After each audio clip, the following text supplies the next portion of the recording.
Hello America, hello YouTube, and the world. Thanks for watching. I'm your faithful servant, Holy Joe Rock and Roll, with a report on zombies. That's right, zombies in America and possibly the world. This story is about zombies. This is about zombies. But what I'm saying is, leading up to, what could lead up to an incident where we would have zombies in the street?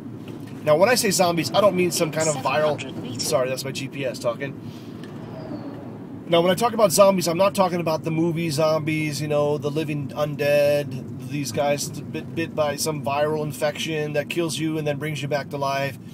I'm not talking about those dead people, undead, you know, crazy people. I'm talking about in the event that there is an economic or even a natural disaster.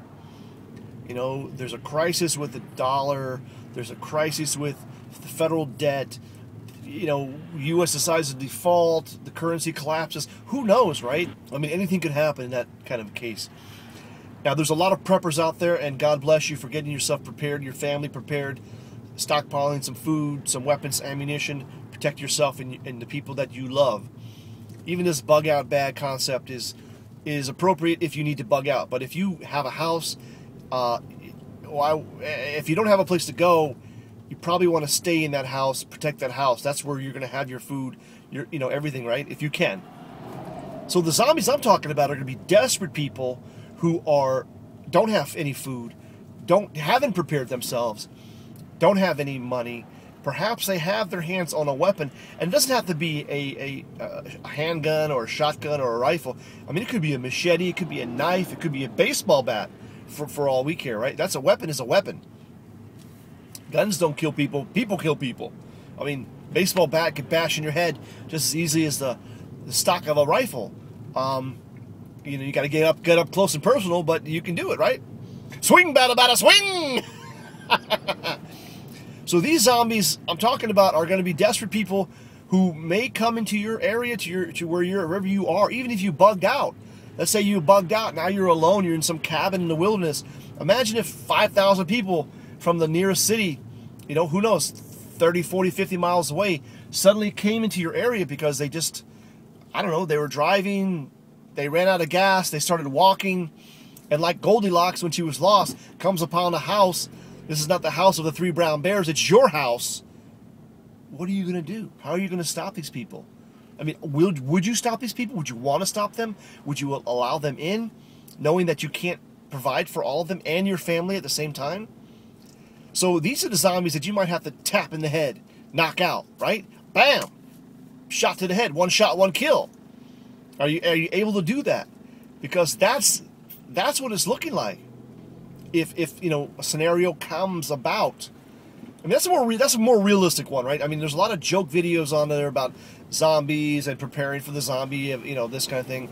I even had a video, I'll put a link to it, about zombies in the United States. Some people are saying, you know, that this is because of some kind of drugs they were taking. They're calling them bath salts, but really they're synthetic, like synthetic marijuana, or some sort of synthetic marijuana or other synthetic drugs that people have been taking, and it's making them crazy. So, but I think that's nothing. That this zombie stuff that we've seen in the U.S. and other countries where people are eating people, resorting to cannibalism of some sort, attacking people because of some kind of drug psychotic episode that they're having. That's not what I'm talking about. I'm talking about, you know, if you've got desperate, hungry people in the aftermath of an apocalyptic situation, shit hits the fan, these people are not prepared, or they're knocked off their base, they're not definitely out of their zone, and what are they going to do to survive? Well, I mean, how desperate would you be to break into someone's house looking for food? Let's say you're just looking for food. That's going to be, I think, a more realistic scenario about zombies. And the only way to prepare for that is to prepare yourself and your family. And if you really think something like that is a possibility, you got to prepare your home. Do you have a panic room? Do you have provisions that are locked away so that someone can't just easily break into your house and help themselves to your food? your storage of food, let's say. Most houses in the United States are made out of wood, and then sometimes there's a brick facing, sometimes not. Sometimes it's aluminum siding. Any of those houses, somebody with a chainsaw could cut into your house. Believe me, it'd be pretty easy. Some sheetrock. Anybody could bust into your house, drive a car through your front door. I mean, this is pretty easy. In Europe, most of the houses are made out of brick or some kind of stone. Makes it a little bit less likely for someone just to break in that easily.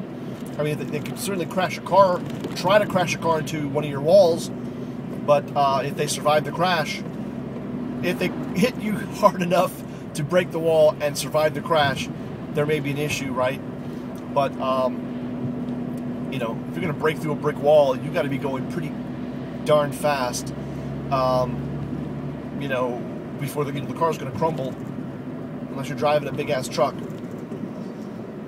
So these are some issues, man. I'm just throwing out some things to think about in terms of the zombies, how to survive them, how to survive such a scenario. You're going to have your weapons up and loaded, ready to go, ready to rock and roll, extra mags, tripwire, claymores, grenades, razor wire, the whole nine. So, Holy Joe reported to you live, and I will talk to you later. Peace.